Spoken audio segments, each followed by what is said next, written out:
Welcome to another episode of Mike's Money Picks. Today on the podcast, we are breaking down the Week 11 main slate of college football DFS action. We have got 12 games on the DraftKings main slate. We're going to go game by game and tell you what you can expect from each game, as well as who needs to be in or out of your DFS lineups, as well as any leans if you're looking to bet player props or sides and totals from these games.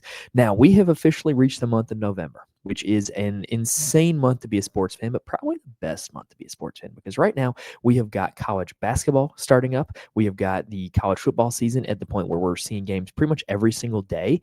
And we've also got NFL and NBA going on. So there's just a ton going on in the sports world, and we've got a ton of content coming out that's going to be primarily college football and college basketball. So make sure you are subscribed. That way you can be with us for the rest of our content all the rest of the season long.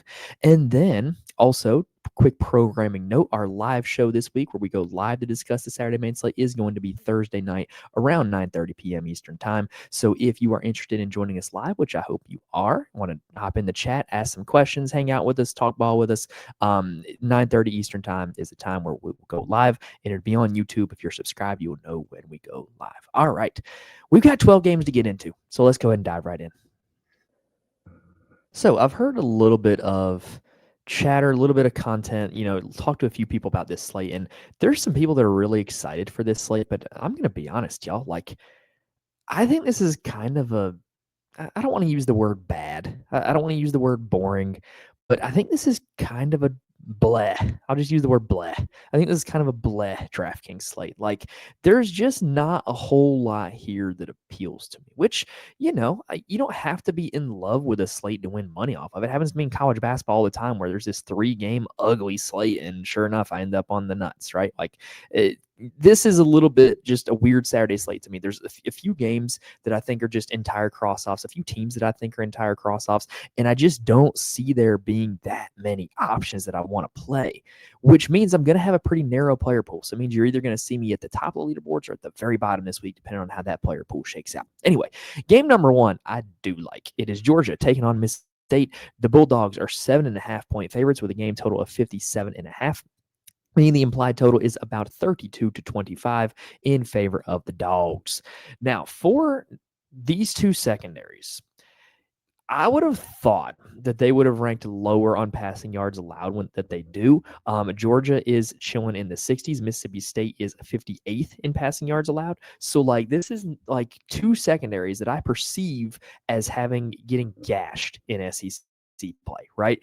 But the stats for the season bear out that these two teams have been pretty good in terms of a passing defense, right? Now, on the Georgia side, they do have Gunnar Stockton at quarterback, and he's been pretty good. And I think he's at a reasonable price on DraftKings, right? This is a guy who's at 8,300, so you want him to get about 25 DraftKings points. And when you look at what he's done in conference play, 34 against Tennessee, 27 against Kentucky, 39 against Ole Miss. The upside is definitely there for him to get there. I think he's a solid GPP play. I think this is a really good matchup going against Mississippi State. So I'm definitely going to be on Gunnar Stockton this week. He is definitely going to make the player pool for me. Now, the running back position, this is what Georgia does. They just play a running back committee, no matter who they have at running back. Even when it was Nick Chubb and Sony Michel, when it was DeAndre Swift and Evander Holyfield's kid, they just love to play two running backs. And it's annoying for DFS purposes because you never know which one it's going to be. Nate Frazier, Chauncey Bowens, they've been pretty much going back and forth in terms of who the lead dog is in the backfield, but you never know who it's going to be on a given week. Sometimes it's very close to a 50-50 split. Bowens, to me, looks like the better player. Mississippi State's run defense is not very good, but you have to get the running back right, and that's annoying. And so I'm probably not going to be playing the Georgia running back situation this week. Now, at the wide receiver position, Georgia does have a wide receiver that is going to be straight chalk, homie, and that is Zachariah Branch. He was really high owned against Florida, and he paid it off. 24 DraftKings points, 10 receptions, 112 yards. He is just being supremely targeted. Now, granted, most of his targets are the length of a CVS receipt, but he is getting targets. And in DraftKings, a point per reception format, a catch that goes for 2 yards is 1.2 points. And that's the same as a running back getting a hard-fought 12-yard run. And which one's more likely? So I just think the Branch, at his price, at the volume that he's getting with the matchup against Mississippi State, potential stacking partner with Gunnar Stockton, he's a really solid play. We also have Colby Young out for the season for this Georgia team. Dylan Bell is getting getting more work as a result. He's only 3,300. I think he is one of the best punt wide receivers on the entire slate. Now, on the Mississippi State side, so I am not messing with the Mississippi State running backs. They also have a 1-2 punch at running back with Booth and Bothwell, and Georgia's run defense is pretty darn stout, so I'm not interested there. But I do think that you can make a case to play the passing game on this Mississippi State side, simply because they are going to throw it all over the yard. It's a Jeff Levy system that's going to get a ton of plays off, and they're going to throw it a ton. And Blake Shapen has been okay, right? Like $6,600. So we want probably about 20 DraftKings points. Last 2 games, 29 against Texas, 18 against Arkansas. Against Arkansas, he was pulled for a little bit, but he ended up coming from behind and winning that game. So I imagine he's going to be back in the fold here. $6,600, reasonable price tag. I think he's a game stack option. At the wide receiver position, the good news is they only throw to 2 guys. They're throwing the ball a ton, and they throw it to 2 guys. That is a very good situation to target, right? So when you look at the totality of the season, Anthony Evans, 66 targets, Brennan Thompson, 63. Brennan Thompson, a little more of a big play threat. Anthony Evans, a little more of a possession guy. They both got their merits, right? Like Evans is coming off the big game against Arkansas. Thompson had the big game against Texas. I think they're both solid plays. Georgia's secondary has been suspect at times this year. I don't mind the idea of going with like a Stockton Branch and then either Thompson or Evans as a bring back and getting multiple pieces from this game. This is one of the best game environments on the slate. All right, next up, we've got probably the best actual college football game of the slate, BYU at Texas Tech. Certainly the game on the slate that has the most college football playoff implications. Texas Tech is 9.5-point favorites. Wow, no respect for BYU. And the total is 52.5, meaning the implied total is about 31-21 in favor of the Red Raiders. As a Texas Longhorns fan, like, I kind of hope Texas Tech routes them. And that's hard for me to say because I don't like Texas Tech, but I need BYU to go away. And the easiest way for BYU to go away is for them to get the break speed off of them in this game. So I kind of hope that it plays out with a Texas Tech route. Now, let's talk about the BYU side first. So Texas Tech ranks first nationally in rushing yards allowed. That front 7 is really, really good, especially for the Big 12. Bear Bachmeier has been so good recently this season, but now he is getting a big-time price hike. He's up to 8,500, whereas last slate he was 6,300. And he's going up against this Texas Tech defense that's really stout against the run. I think that definitely dampens his rushing upside. And I definitely think that it's going to lessen his passing upside as well, because it means BYU is probably going to be in more obvious passing situations, which is not where they want to be with Bear. They want to be on schedule. They want to be able to use him as a runner in the run game as well, to have third and short where they've got all their options, as opposed to third and long where it's Bear dropping back to pass. And you know he's dropping back to pass. I don't think this is a very good situation for Bear Bachmeier. I think he's very expensive. I'm going to be passing this week. The wide receiver position, I do think that Parker Kingston is in play as a GPP option, just because with this BYU team, they really only throw to Kingston and Roberts. Kingston has been on a tear, 25 DraftKings points in 3 of his last 4.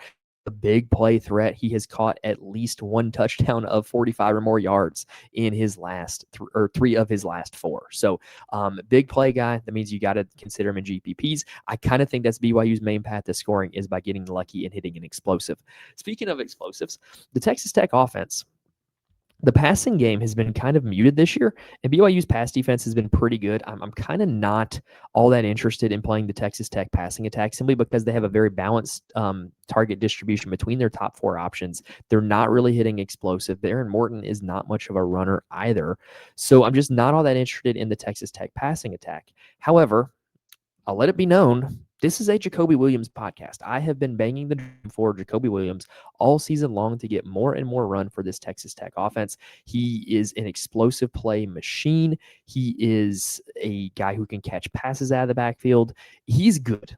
He's good at football. There's no other way around it. He's $5,000. He's got back-to-back games over 22 DraftKings points.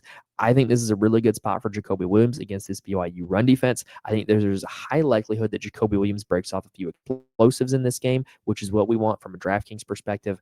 I'm going to be playing Jacoby Williams. If you want to make the counter argument, well, Cameron Dickey's still getting more touches, Cameron Dickey's still getting more carries. Okay, well, what scores more DraftKings points? A 1-yard touchdown or a 61-yard touchdown? The one that's longer. So I'm going to be putting my money on Jacoby Williams here on this slate. If it burns me, it burns me, but that's my guy, and I'm going to ride with him. Next up, we've got Colorado taking on West Virginia in a battle of the bottom dwellers of the Big 12. Even West Virginia has been kind of spunky this season. West Virginia's 6.5-point favorite, total of 54.5 points, meaning the implied total is about 30-24 in favor of the Mountaineers. And Colorado, y'all, it's looking bad. Like, I have been kind of a Dion defender the last 2 years. I think that Dion has actually done a pretty good job overall rebuilding the Colorado program from where it was at. But right now it's looking really bad. I don't know if he has health issues, if he's just missed on some of the guys that he's recruited and gotten in the portal, but there's something off. The vibes are off in Colorado. And they are going to Julian Lewis as the starter. He's like 17 years old, but B, he's got some upside. Like, this guy was one of the big time recruits in this last quarterback class, and he's going up against a West Virginia passing defense that ranks 128th in passing yards allowed. So I do think that there's a case to be made for Julian Lewis as a GPP play at a salary of only 6,300. A very wide range of outcomes there. I'm not playing any Colorado running backs. Sorry, I'm not sorry. Like, this team doesn't run the ball a whole lot, and they don't run it a whole lot effectively. So how can you possibly want to play any of them? At the wide receiver position, I do like me a few of these Colorado wide receivers. Keep in mind that they have been playing in a passing offense with Caden Salter that has been more run dependent and has featured a lot more scrambles and just kind of not necessarily the downfield passing volume that we would expect from Colorado in recent years. I think Amarian Miller is due for a breakout. He had 5 for 91 and 2 touchdowns against Arizona. Now he is getting Julian Lewis to throw to him. 3 of his last 4 games, he's been over 17 DraftKings points. He's only $4,800. I think he is a very sneaky, very solid play here in this slate. He is my favorite of the Colorado wide receivers. Draylon Miller is their design touch guy. He will get carries out of the backfield as well. $3,100 for a guy that's going to get 10 touches is not a bad proposition. And then Joseph Williams, the Tulsa transfer, I just like Amarian Miller better. That's not to say that Williams is this total nothing or Williams is a bum or anything like that, but I just think Miller is in a better situation with how he gets his targets and how this Colorado offense is looking to operate. Now, let's talk about the West Virginia side. So, Colorado, the defense is pretty darn bad, y'all. They give up an average of 25 DraftKings points per game just to quarterbacks, and they rank 130th in rushing yards allowed. So, this is an offense that is getting gashed. This is an offense that is giving it up to quarterbacks, both via the ground and via the air. And for West Virginia, they've got a brand new quarterback. It is Scotty Fox Jr. He started the game against Houston, put up 28.8 DraftKings points, 10 carries for 65 yards and 2 touchdowns. So he is a bit of a dual threat. And you got to be interested in him with this matchup at that price tag, $6,200. I think he is probably the optimal cheap quarterback here on this slate. Like, he's going to be the one that's going to project the best. He's going to be the one that's going to be one of the most popular, but I'm going to be on him as well. Like, you can't ignore this matchup with what Scotty Fox has done recently against better defenses. So I think that's a really good price tag for a really good matchup for Scotty Fox. At the running back position, I am going to be interested in Dior Hubbard. He carried the ball 29 times last weekend. Y'all, anytime you can get a workhorse running back at $4,800 on DraftKings, you got to do it. And what I'm seeing lately out of Dior Hubbard is a workhorse running back. I don't think you necessarily have to play him and Fox apart either. Normally, I'm not an advocate for playing quarterbacks and running backs together, especially dual threats, because they will cancel each other out in terms of touchdowns.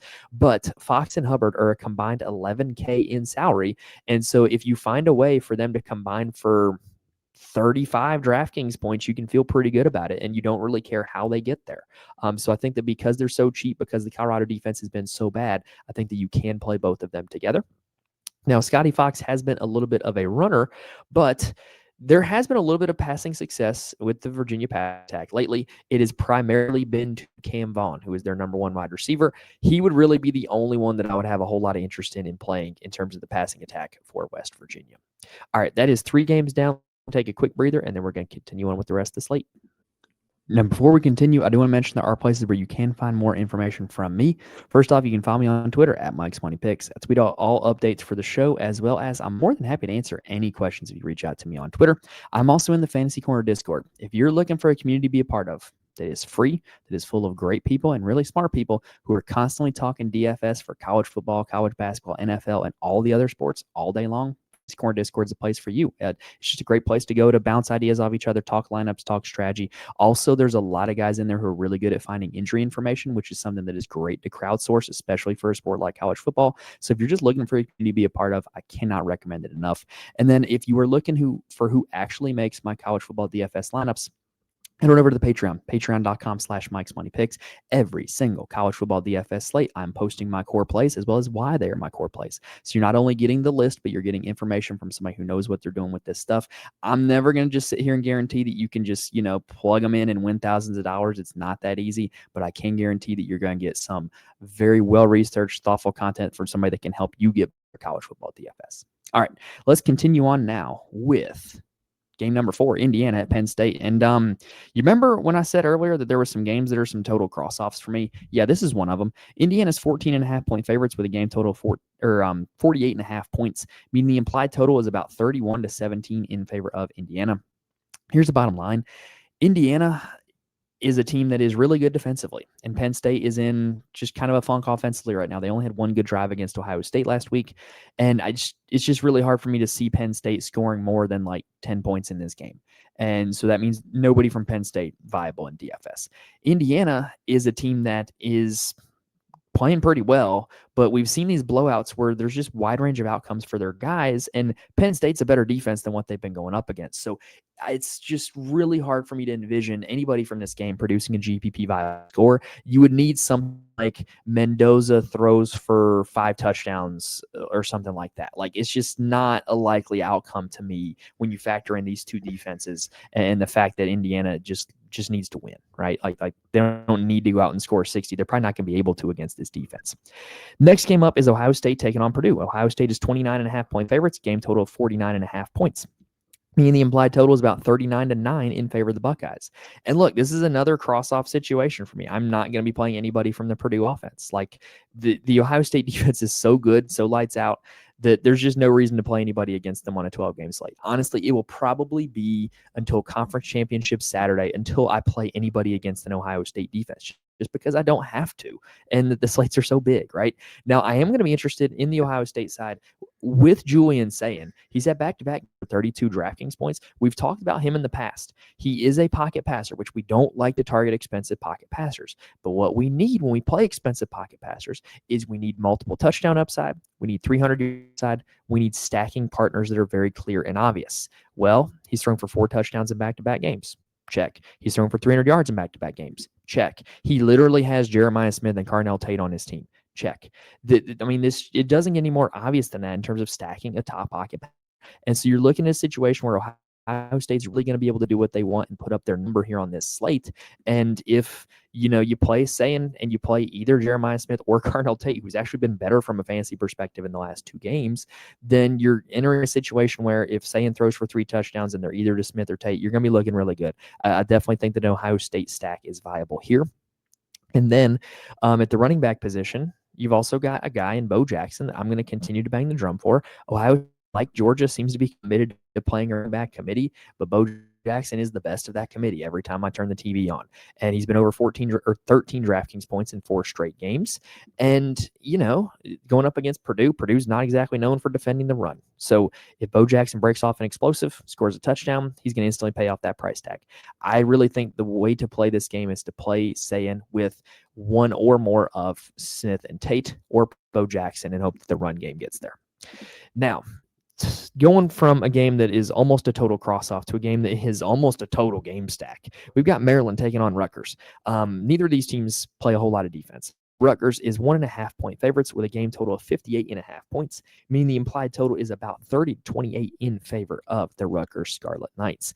Now, for Maryland, this is a super targetable situation. You're not going to get a better situation to target any of these Maryland guys all season long.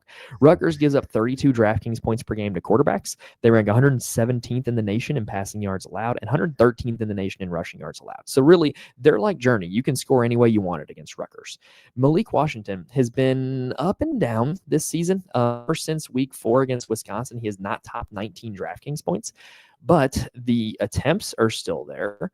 He just hasn't hit 300 yards all season long and hasn't thrown for multiple passing touchdowns in a game since week 4. So yeah, it's not ideal, but he's $7,700 going up against the best matchup he'll have all season long. I do think that he can be targeted in this situation because of the matchup against Rutgers. At the running back position, if if you're playing other quarterbacks, you don't want to play Malik Washington. Well, then you can get you a piece of this Rutgers rushing attack going up against Maryland rushing attack going up against a very poor Rutgers run defense, and that would be DeJuan Williams. Now, why do I like DeJuan Williams? Well, not only is he the lead running back so far, 18 DraftKings points in the last 3 games, but he's being targeted heavily in the passing game, at least 4 catches and at least 35 yards in the last 3. Only $5,000. He's been outperforming Nolan Ray. DeJuan Williams, very targetable player there at $5,000. The wide receiver position for Maryland is kind of frustrating because they do throw the ball a lot, but they don't feature one guy. It's very, very balanced. Very, very balanced. In fact, all top 4 of their target earners, Jaleel Farouk, Shalik Knotts, Octavian Smith, and Dorian Fleming, they have all been targeted between 43 and 50 times all season long. And you just see even production from them, right? Now, Knotts is the one that has the most DraftKings points because he is the one that's kind of the downfield target. He's also scored 5 touchdowns. Farouk is the one that has the most raw targets, but they've turned him into a low ADOT merchant, and he doesn't really break off explosives. Only really no pass plays this season longer than 25 yards, which is bad. And then Octavian Smith is not exactly the same role as the other 2, but he's still getting consistently targeted. Hasn't scored a touchdown all season long. So I don't know. It's just frustrating trying to pick out which one of these Maryland guys to play. If I had to pick one, I'd pick the guy that goes down the field, which is Shalik Knotts. But I would only be playing them if I'm playing Malik Washington as well. I don't think I would want these Maryland receivers as one-off plays. If I'm playing a one-off from the Maryland side, I would rather go play the running back DeJuan Williams. All right, now let's talk about the Rutgers side. So Maryland's defense isn't exactly all that great either. They rank 68th nationally in passing yards allowed, but that's with a super soft quarterback schedule. So Rutgers definitely has the opportunity to put up some points here. But the interesting thing with Rutgers, and I've talked about this before with Ethan Kaliak-Manis, he doesn't run. He doesn't often throw for multiple touchdowns. So, he's the least important part of the stack. You can get pieces of this offense and not play Kaliak-Manis. He's had 4 games this season over 26 DraftKings points. The other 4 have been under 20. So, there's definitely a wide range of outcomes here. There could be a good one, but you don't need him for your stack because the rest of the volume of this offense is so concentrated.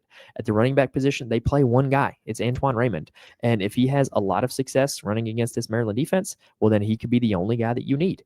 He's coming off a little bit of a dud against Illinois, but prior to that against Purdue, 29 carries.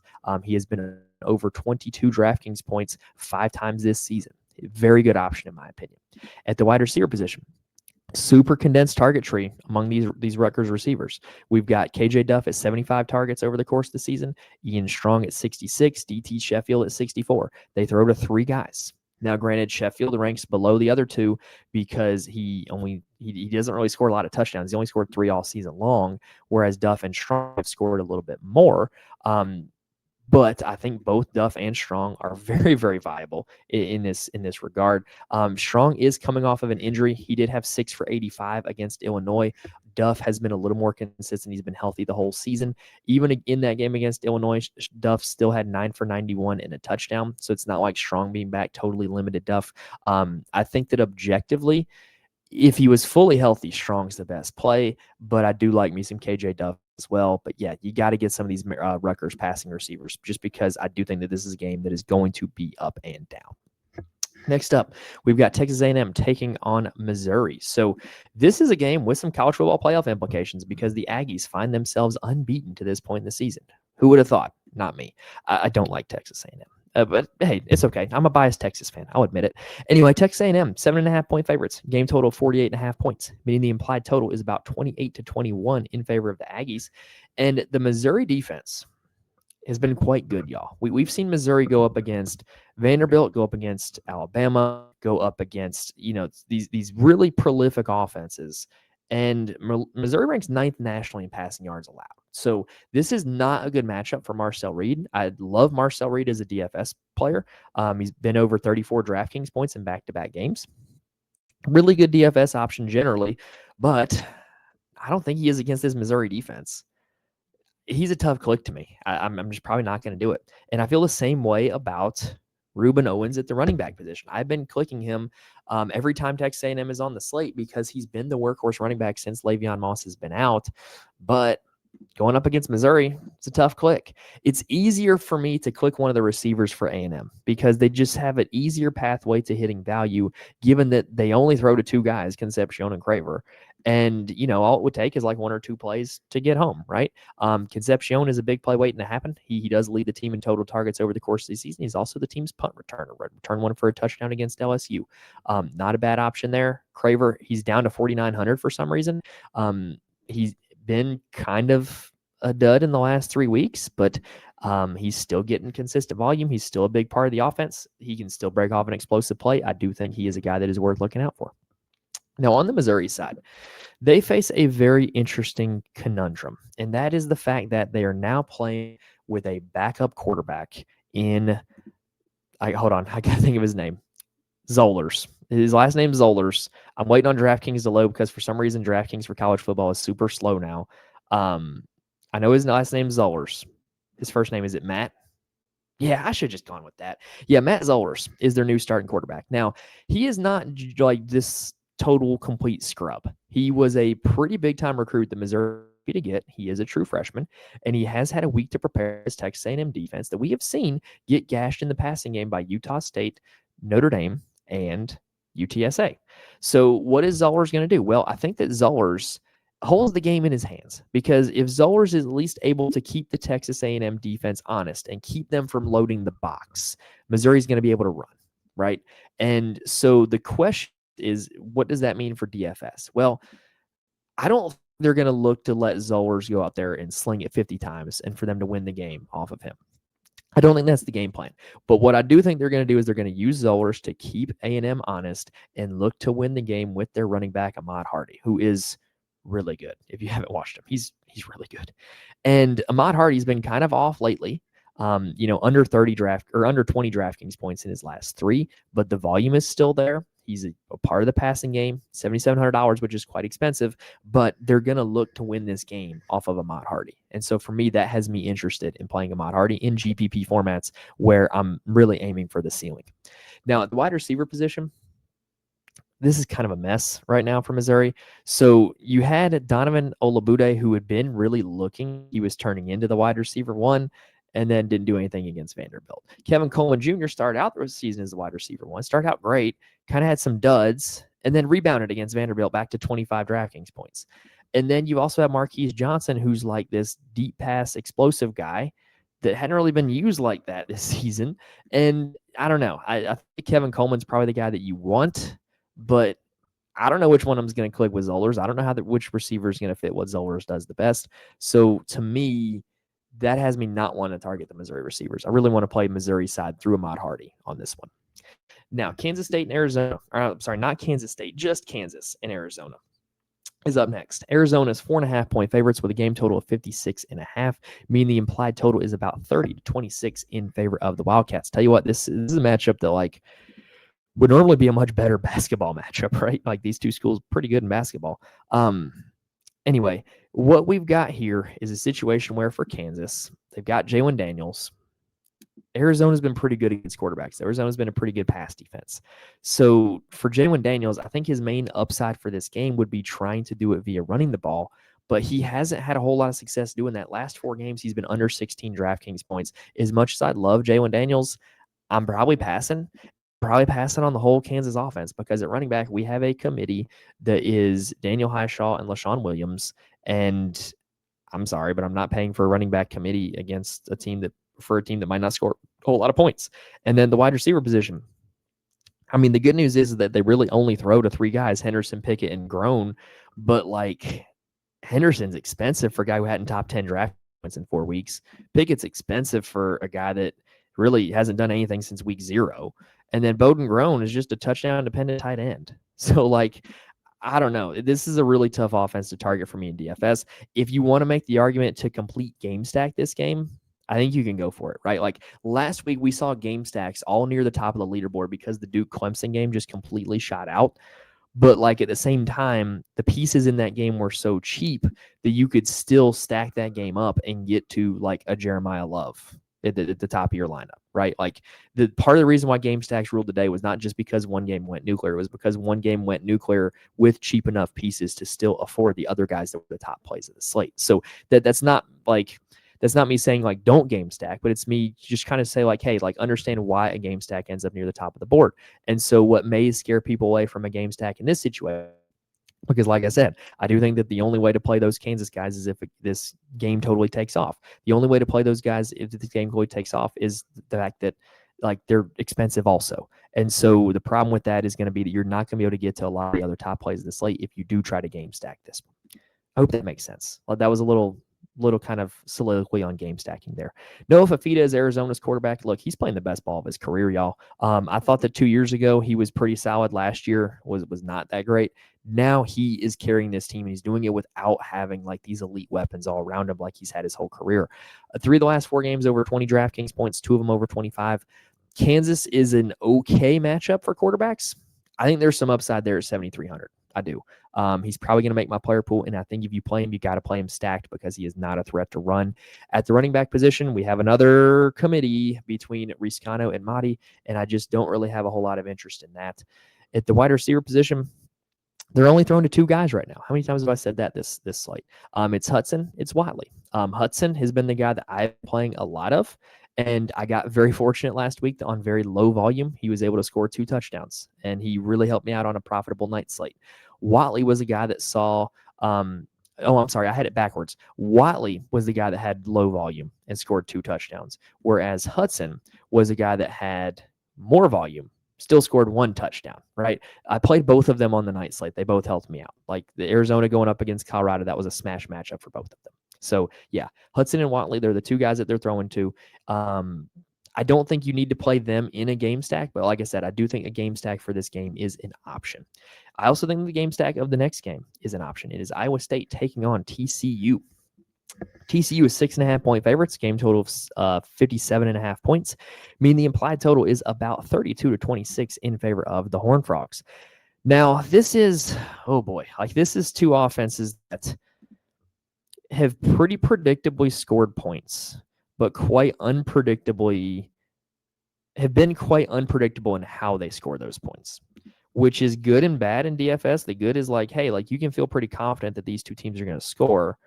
The bad news is like you could totally pick the wrong players. So for Iowa State, they've got Rocco Becht. TCU ranks 107th nationally in passing yards allowed, so this is a good spot for Rocco Becht. We've seen him have some upside, like when he had 39 DraftKings points against Cincinnati. So that was kind of the start of their little L streak. He hasn't really done a whole lot since that Cincinnati game, but coming off a bye. No, not coming off a bye, excuse me. Team a little healthier. I don't know. I generally like Rocco Becht, but I think he's a little expensive on this slate. I think he's priced up because of the matchup against TCU, because DraftKings is trying to avoid letting you game stack both sides of this game. So I don't know. Like this is one of the decision on the slate to me is like I like Rocco Becht, I like the matchup, but I don't like that price tag. At the running back position, we have got Carson Hansen and Abu Sama. It's been the same story for the last 2 years, seemingly longer for this Iowa State team. It's a committee. Hansen does get a little more volume. Hansen does get a little more usage in the passing game and in the red zone, but Sama is more likely to break off an explosive, which makes for a frustrating situation. I don't really think I'm going to be targeting either of them. At the wide receiver position, Iowa State, number 1 wide receiver all season long, had actually been a tight end, Ben Brahmer. He got off in week 10. I don't think he plays. He's still got a Q tag there. I don't think he's questionable. I don't think he plays in this one. If he does not play, Burkle becomes a new number 1 tight end. And then also, Chase Sowell was a guy that was heavily targeted last week. I've been banging the drum for Sowell all season long, probably to kind of shave the shares of my best ball teams, which heading into week 12, I'm about average. Like my advance rate is going to be about average unless something really changes in week 12. He was a big part of all my best ball teams, so he could really save some of my seasons here if he comes in for a big game because I drafted him a ton in best ball. But last week he was targeted 10 times in the Arizona State game. He's only $3,800. That's one of the best value plays of the slate, the wide receiver position, in my opinion. Now, on the TCU side, what's interesting is you've got an offense where we're pretty confident that they're going to throw. They're one of the highest teams nationally in pass rate, but we don't really know who they're going to throw to or how they're going to throw it or what they're going to do once they get to the red zone, because they've had this epidemic lately of like Josh Hoover having 1 yard rushing touchdowns. And it's like, okay, because like, you get your 6 points for Hoover, but dang, I could have had 4 for Hoover and 6 for one of the receivers that I stacked him with, because you're always playing Josh Hoover stacked. And so Hoover going up against an Iowa State team that gives up about 25 DraftKings points a game to quarterbacks, this is a pretty good spot for him at 8,800. I'm feeling pretty good about Josh Hoover. He is going to make my player pool. I'm not going to be playing any of the TCU running backs. Y'all, I'm going to keep it real with you. I haven't played TCU running back on a full slate all season long. Haven't regretted it once. On the wide receiver position, I think this is very clearly setting up to be an Eric McAllister funnel. We've got Joseph Manjack and Ed Small questionable for this game. Those have been like the two ancillary pieces of the passing game.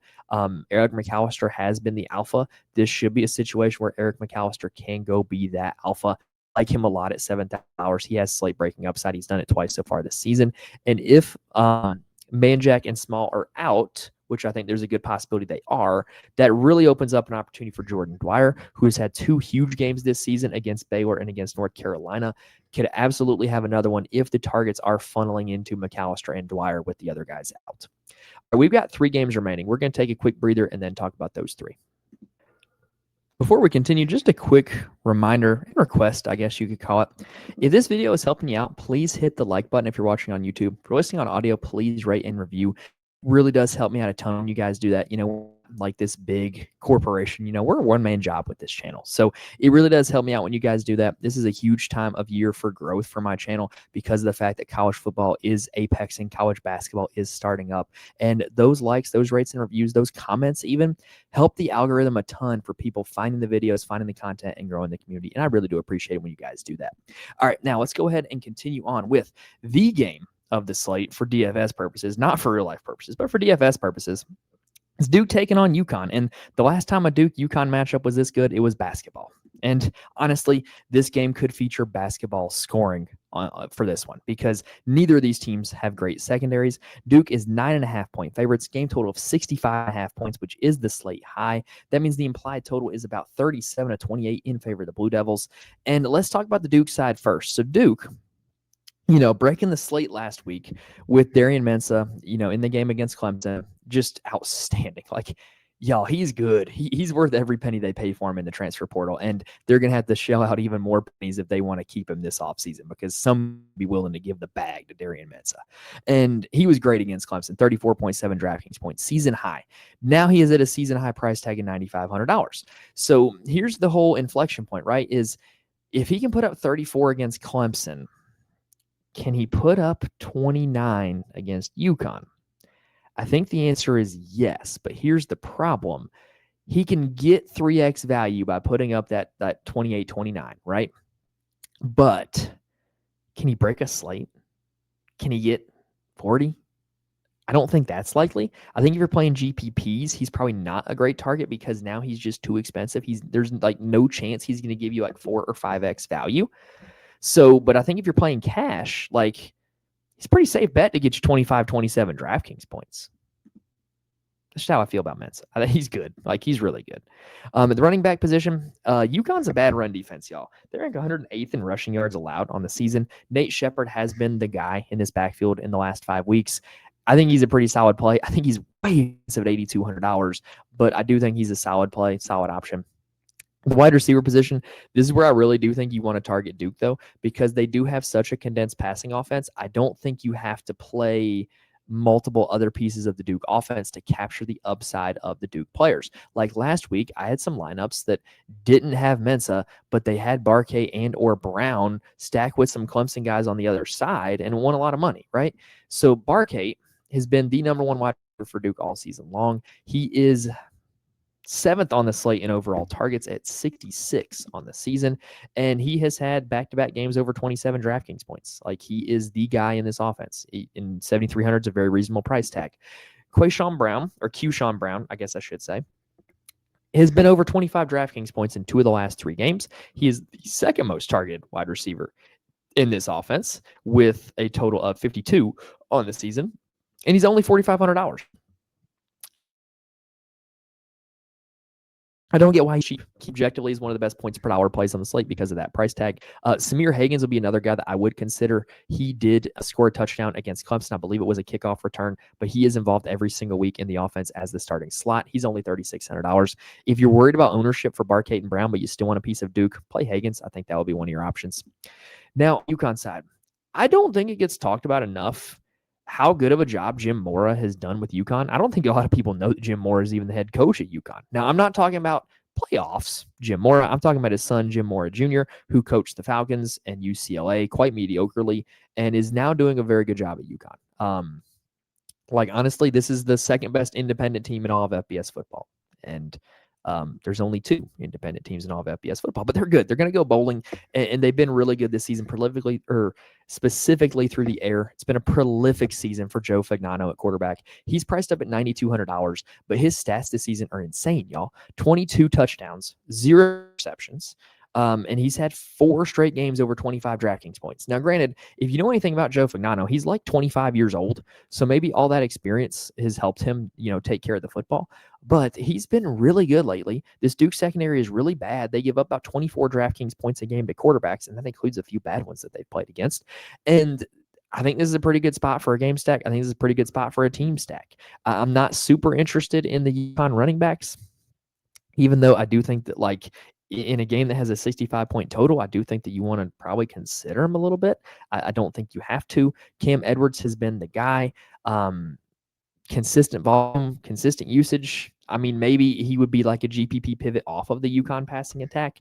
But the guy you're going to want to play for this UConn team, even if you don't play Fagnano, is going to be Skylar Bell. So he is a transfer from Wisconsin, which honestly, if you're a wide receiver, why would you ever go to Wisconsin? Bro, come on. You know what they do. It'd be like playing Road to Glory on College Football 25 and picking Navy to go to if you're a wide receiver. Just don't, right? And so Skylar Bell, now that he's at UConn, is a number 1 wide receiver, averaging over 10 targets a game, 103 targets on the season, 3 straight games over 30 DraftKings points. He's only $6,900. This is objectively the top wide receiver play on the entire slate. He has over 3 times the targets over the next UConn wide receiver. So I do think that he's the only guy you really need to consider. Unless you're really trying to get cute, you can play the tight end Juice Vereen. You can play Romello Murphy. You could even try, if you wanted to, John Nieder. But, let's be honest. Bell is the guy you want here. Everybody else would just be a GPP pivot or a game stacking piece. Bell is the top wide receiver play on the slate, in my opinion. Now, next up, we're not going to spend a lot of time on this one. This is Oregon taking on Iowa. Oregon 6.5-point favorites with a game total of 41.5 points. That is the slate's lowest. That means the implied total is about 24-17 in favor of Oregon. And I just got to be honest, y'all. We're back to Iowa being Iowa, except the fact that they're a little better. So Mark Gronowski has been so good for Iowa and is the entire engine for this offense. But Iowa's still a terrible team to play in DFS because it's much only Gronowski that's doing the scoring because he's doing it all himself with his arm and his legs. And they're still playing at a really slow tempo and they're still playing elite defense. And so Gronowski will be the only guy on the Iowa side that I think you can even consider. And on the Oregon side, we're used to them putting up these really high point totals against really bad defenses. Well, guess what? That's not going to be the case against Iowa, so they're overpriced for their opponent. I just don't have any interest in playing anybody in this game. I think if you make an argument for anybody, it'd be Gronowski, but man, I don't even see it with that. This Oregon defense, I think, is pretty good. Now, last game of the slate. Auburn taking on Vanderbilt. Vanderbilt is 6.5-point favorites. That feels low to me, with a game total of 45.5 points. The implied total is 26-20 in favor of the Commodores. So here's the thing with this Auburn-Vanderbilt game. If you did not know, because they were on the night slate last week, I think. Don't quote me on that. Maybe I might have that wrong. Auburn has gone to a new quarterback. It's Ashton Daniels. If that name sounds familiar, it is because he was at Stanford last season. And he is still pretty much that guy that he was at Stanford. He is not super accurate. He's a pretty good athlete. He's going to look the part. He's going to look like he can play, but didn't get the job done against Kentucky. Auburn did not score a touchdown. Not clicking him. Not doing it. This Vanderbilt defense, I think, is pretty solid. Now, at the running back position, Auburn does have a true workhorse running back now with all the injuries and the departures in their program. Jeremiah Cobb. True workhorse, over 19 carries in each of the last 3 games. Now, granted, is that going to go a long way against Vanderbilt at a salary of $7,300? I don't know. I think that's a little expensive for this matchup and this offense that he's going to be in because he's not going to have a whole lot of touchdown equity. At the wide receiver position, Auburn does only throw to two guys, but problem is it's Ashton Daniels throwing to him. I think Cam Coleman and Eric Singleton Jr. one of the best wide receiver duos in all college football, but they can't do a whole lot if they're not getting accurate passes. On the Vanderbilt side, I do think Auburn is a pretty good defense. It's a defense worth respecting. If I'm going to play anybody for Vanderbilt, I'm just going to give you two names straight up. It'd be Diego Pavia, be Eli Stowers, because Diego Pavia, with what he can do with his arm and his legs, the fact that he has just a ton of touchdown equity because of what he does as his dual threat nature, I think that he's worth a look. Is he going to make my player pool? I don't know. Like I said, I feel like I've got a pretty narrow player pool. I don't really want to look into expanding it, especially considering he's up there at $9,400. That's really expensive. And then the other guy I said, it will be Eli Stowers, just an absolute mismatch. When you've got a defense like that is conventionally very good, a way you can beat them is with a chess piece like Stowers that is a mismatch. He had his best game of the season against Texas, 36 DraftKings points. Obviously, you don't expect that again, but like the way that they could attack defense, like the way they did Texas, is with a mismatch like Stowers. All right, that is going to do it for the Saturday main slate. Hopefully, we gave you guys all the information you need in order to build some winning DraftKings lineups for this Saturday main slate, as well as make some winning player props or bets on sides and totals. If we helped you out, please hit the like button if you're watching on YouTube. Please rate and review if you're listening on audio. Helps me out a ton when you guys do that. And remember, if you do want more from me, you can follow me on Twitter, join the Fantasy Discord, or check out the core plays on the Patreon. And check out our live show Thursday night, 9:30 p.m. Eastern time. If you're subscribed to the channel, which you should be, if you want to get the rest of our college football and college basketball content all season long, you will know when we go live. But I believe that's going to do it, y'all. Like I said, this is not my favorite main slate, but it doesn't have to be my favorite to be a good one and a profitable one. Now, this Saturday, I'm going to be in an interesting conundrum. I'm going, I've mentioned here on the show before, I coach a high school girls flag football team at the school that I teach at. And so it is our conference tournament week. And so our conference tournament starts at 11 a.m. for us. And means I'm going to have to get my lineup set early, but I don't have a problem with that. I'm totally cool with that. I can get the lineup set early. There's not a whole lot of injury news here on this slate. Hopefully, now I say that and I watch everybody be like a surprise scratch at 11:30, but hopefully I'll be able to get these lineups set early and be able to, kind of after the tournament, because hopefully it'll be a long tournament. Hopefully we're playing for a while, be able to check out the scores and see some green on the screen. But anyway, that's going to do it here, y'all. Best of luck to you guys on this Saturday main slate for week 11. Thank you guys for watching and listening to this point, and I will see you guys next time.